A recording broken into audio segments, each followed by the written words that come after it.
So Secretary Mattis just met with NATO, pledging to increase defense spending by more than 4% this year. He also had this to say about the new plans to fight ISIS in Afghanistan. Listen. We may have pulled our troops out too rapidly, reduced the numbers a little too rapidly, but the difference today is that the Afghan army is actually able to carry the fight, and they've been carrying the fight for some time now. So there's always new ideas you can come up with. There's never a lack of those. There's new opportunities, and certainly the political will is there to carry this fight forward.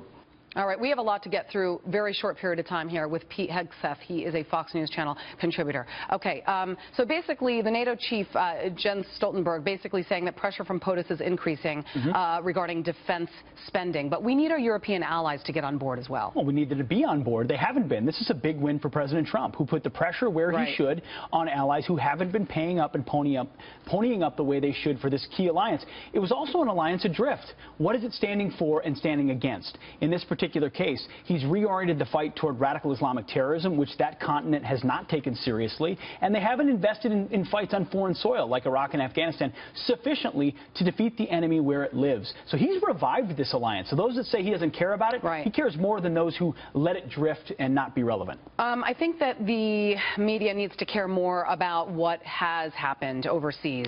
Talk about the added troops that will be heading into Afghanistan. You just heard Sarah Huckabee Sanders talking about how ISIS is running. I mean, she says that the media is not covering this, so let's cover it. Absolutely. So there have been serious tactical gains in both Iraq and Syria against ISIS. Afghanistan's a different picture. ISIS has moved there as well, but I served in Afghanistan 2011, 2012. It's a really difficult battlefield. It's not clear a couple thousand more troops will make a strategic difference there. But I like the fact that President Trump is deferring to General Mattis, who's going to understand the dynamics there well. They want to put more pressure on Pakistan. The haven there is a huge problem in the ability to get your arms around Afghanistan. Ultimately, you can't just leave it, because then you leave behind a haven the terrorists will utilize once again. But the successes in Iraq and Syria are due to a strategy, an aggressive push to untie the hands of warfighters, let them go at the enemy, work with allies.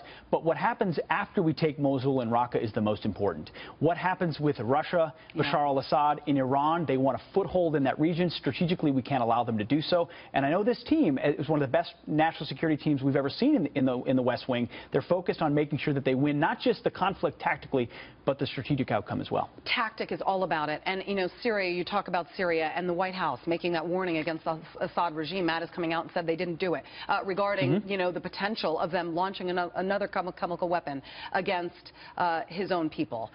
Does it look like we're making any leeway there? We've made leeway in that our words matter now. All right.